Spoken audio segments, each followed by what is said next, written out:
Niners reportedly inquired about Kirk Cousins at the combine. This was before Brock Purdy had his surgery, and there was a couple weeks there when people were thinking maybe he might have to get the full reconstruction. It might be worse. I mean, he got delayed. He went to get the surgery. There was too much inflammation. He had to come back later. Niners might have been sweating it. Apparently, we're sweating it, according to reports, and went up to the Vikings and were like, "What about Kirk Cousins?" So they didn't end up doing it because they're back being very optimistic about Brock Purdy. But this means that if things had gone south with Brock Purdy, instead of saying, well, we have two starting quarterbacks, good thing we got Trey Lance, we believe in him, they might have traded Trey Lance back to his home state for freaking Kirk Cousins. If they had done that, I can actually imagine how Niner fans would have reacted. And I think whatever support Kyle Shanahan had among the fan base would have been cut in half. What do you think of this news? Kurt, captain. I think, with Purdy's injury, I mean, it would have helped them. It would have been, as much as I like to slander Kirk Cousins, he's better now than what I used to say about him 2, 3, 4 years ago. Not saying that he's the one I would invest your future in, but for like one season, he's better than Jimmy. Oh, of course, he's better than Jimmy. Yeah. And I think, look, the Niners at this point just don't want to. They'd rather have someone who they know. Look, the only reason why they're sticking with Purdy is because they were forced. Purdy would have never gotten a chance if not for Jimmy getting hurt and Trey getting hurt. And if it wasn't for being, all right, we're stuck with Purdy, so here we go. And after it was forced down Kyle's throat to actually to see what a young quarterback can do. It's like, whoa, okay, we see what we can do now. So why are we going to pivot towards someone like Trey Lance, who we still don't know what the hell we have? How is he going to fare from injury? I'd rather go the Kirk Cousins route than do that. I'd rather stick with the Purdy where I know what he can do and continue to build upon that and build around him to be better. Same thing, Kirk Cousins. I'd rather do that. This is the common theme I'm seeing from Kyle Shanahan and the 49ers is we don't want to invest on digging to see what's the mystery in Lance. What can we get out of him? No, they just want something that they know that's there and something that they can build upon. That's what's clear to me now what the 49ers are doing with Kirk Cousins in Curry, with Purdy being the guy in the future, being the starter now. That's just what the way they're going. My hot take and prediction is that Kirk Cousins will play for the 49ers before his career is over. Kyle Shanahan will make this happen. If it didn't happen, I mean, it seems like it's been on the verge of happening for like 7 years. It almost happened this year, and it was just like, a diagnosis in Brock Purdy's elbow away from happening. So if Brock Purdy comes back this year, it isn't quite the same, or he gets hurt again, and the Niners go through 3 quarterbacks and realize, you know what, Sam Darnold, Trey Lance, and Brock Purdy aren't the guy. We got to keep searching. The first guy on Kyle's Rolodex, no one uses Rolodex anymore. The first guy in Kyle Shanahan's cell phone that he's going to call is Kirk. And it seems like the Vikings are open to it. Like, they're like, we're not going anywhere with Kirk Cousins over here. We would definitely like to get in on this rookie quarterback stuff, but I don't know. I just think this is going to happen at some point. Probably not this year. The Niners are still, they're in Brock Purdy mode, but they switch up so quick at quarterback. They could be trading for Kirk Cousins mid-season. He could be their Christian McCaffrey next year. Seriously, last year of his deal. I know something about an extension. I don't know who turned down who. I wasn't really listening when I read it or listened to when I saw the report, but yeah, I think this could be his last hurrah with them. So let me look it up real quick because if he becomes a free agent, 24. No, they got it. No, it is a void year. You're right. It's a void year, 2024. So this is their last year. If he becomes a free agent next year, the Niners could give him like a 4-year deal, like Javon Hargrave. Make the first 2 years really low with the cap hit. Dude, I'm telling you, man, Kyle Shanahan is a menace, and he must be stopped. He's a menace to society, and he's got to be stopped.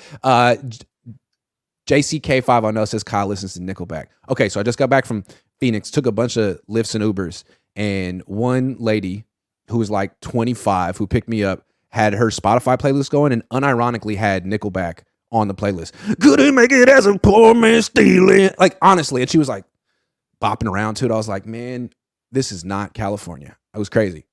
This is how you remind me. That was a great song, though. So good. That song is kind of cool. Shreddy Murphy says, truthfully, I would have taken whichever quarterback at 12. Maybe a different coach could have gotten a better ROI for Trey. But if they're on to BP, then yes, bad trade. It seems to me if the Niners, all they need is a quarterback on a rookie deal they can win with, then you can find those guys in round 5. Like, all you need is the Brock Purdy's of the world, guys with no upside, but lots of experience and accuracy. Those guys exist. Jake Haener is that guy. On that topic, it's like maybe then Kyle Shanahan was so arrogant. Shocker, Kyle arrogant was that I don't care if he's only played 16 games. I bet the next 5-1 he's gonna make that jump because why? He's gonna be with NFL coaches that can get more out of him. He's gonna be with me. I'm gonna build a system that's gonna make him more, and he's gonna be playing playmakers. And you know what? That's what we all said too. We all thought that. And again, he hasn't really had a chance to show. There's been 3-4 games, which some to like, some to love, but it's hard to formulate an opinion. That's why I always say he's a mystery, and that's why I think the Niners is like, well, am I going with the mystery or go with someone I know and something I can keep growing? Yesterday, someone asked Kyle Shanahan, why is it so hard to scout quarterbacks? And he was like, well, in college, like they can really spread it out and go fast and get the ball out quick. But in the NFL, you're going to have to throw from the pocket eventually, and that takes reps. I'm like, dude, you drafted Trey Lance. He had the fewest reps of any quarterback ever. And now you're telling people it takes reps? Like, dude, what happened, man? That was an amazing trade up. And people are patting him on the back for learning on the job. He's so brave. I think your scouting on Kyle Shanahan scouting a year ago has been so on the money about like it's like TDP.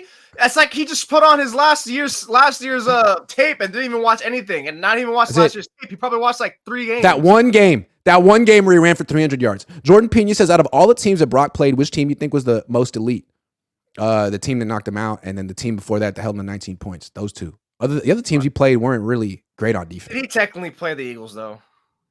Did he technically get to play them? He stepped on the field. He got knocked out. I don't know. It's like, if a UFC guy gets knocked out in the first 7 seconds of a fight, did he technically fight? I mean, yeah, he got knocked out. Yeah, all right, fine. Because you said it that way. You know. Yeah, I mean, keep your guard up, baby. Keep your hands up. Merkin says, wouldn't it be crazy if the schedule comes out and the first couple of games are the hardest stretch of the season? I mean, I wouldn't be surprised. I think the Niners I think they often request, like, can we please start on the road because we don't want those hot games at home. So they could open up in Philly and have the second game in Pittsburgh because they also ask, if we have games on the East Coast, can we get them back to back?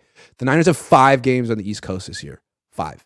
So they might have a couple of trips, and the first one could be early. So look for that. Are you counting Minnesota as an East Coast trip? I know that's one of them. Is it? Are they playing in Minnesota? I'm counting Cleveland. Cleveland is East Coast. Is Eastern. It's Eastern time. Pittsburgh, Philly, Jacksonville, and I think there's one more. Washington. Those are the 5. Washington. Wait, so you are counting Minnesota? Or you're not counting Minnesota? Wait, how many teams? Pittsburgh, Philly, Washington, Jacksonville, Cleveland. Cleveland's Eastern time zone. Merkin Avalo says, wouldn't it be crazy if the schedule... Oh, got you. Man, I always do that. I have a bad short-term memory, I think. Vincent Campo says, come on, Grant, we're all sober. Talk more about Philly. Damn, that's a throwback one. Tony says, problem is Trey's injury prone. Kyle said he'd have benched Jimmy after the 2021 Colts game knee, then Trey started 2022 before ankle injury. Another thing I want to learn this year, are the quarterbacks who play for the Niners injury prone, or is Kyle Shanahan making them injury prone? Let's see what happens to Jimmy Garoppolo on the Raiders. That's going to be very interesting. Super interesting. Purdy again, Lance again, all these guys again. Yeah. I would really love someone who hasn't been. If the only thing about Darnold is like if Darnold eventually plays, or if that third string quarterback plays, is who would have been a healthy person in the past that maybe see if that's the one that starts breaking the streak. Ryan Hensley says double goat. He throws up the double goat. That was nice. Thank you.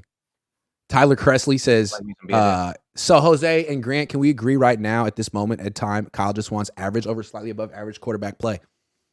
Yeah, man. I think what he's saying is the quarterback position in his system is replaceable. He just wants a guy who they can win with, who's cost effective, so that the rest of the team can be loaded. That's their structure. I can't adhere to that. All I know is that I'm very confident in saying Kyle does not have patience to develop, and he was weighing over his head on Trey Lance because, like you mentioned, probably Purdy had all the reps. That's why he was able to step in there and really transition well. And now it's like, now he has something to work with. I just don't think he wants to put in that time to mold and play the long game. He never did, and he was in over his head in that. I think his ideal quarterback is Drew Brees.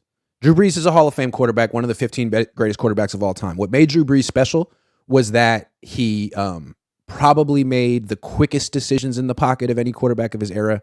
He got the ball out as fast as Brady or faster, and he completed like 75% of his throws. He wasn't throwing the ball deep very much. That's what Kyle wants. He wants a guy who makes the quick right decision and gets the ball out accurately. So that's what he wants, and that's what he thinks Brock Purdy is today. I don't know what he thought Trey. Yeah, I don't know what he thought Trey Lance was going to. Purdy gives him the arm at least and some mobility. Yeah. Official BNA Music 88 says, with the way things are going, the Niners are setting themselves up to look like Atlanta when they traded Favre to Green Bay in 91. Yeah, that's the thing. The Trey Lance trade, we're saying it's the worst trade in NFL draft history, or the worst trade up.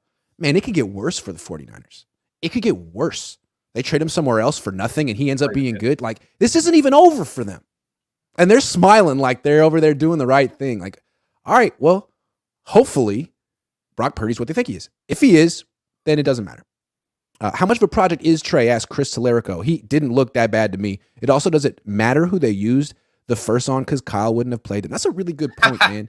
That's a really good point. Like, you can't say anything about Trey. Dude, 4 games. He had a 97 quarterback rating as a rookie. It's not like he went out there and was, Tebow. He was 8 of 20. 8 of 24. He won a must-win game as a rookie. Like, I think he showed more than enough flashes to feel like this is a promising rookie. But again, I've never heard of a first-round quarterback getting jettisoned from his job or his organization after 4 starts. Like, Blaine Gabbert got 25. Jamarcus Russell got 20 plus. Ryan Leaf got 20 plus. You made way too big of an investment to act like you saw something in practice that turned you off. Like, get out of here with that. Official BNA Music 88 says Darnold won't get hurt. He'll catch the clap. Dude.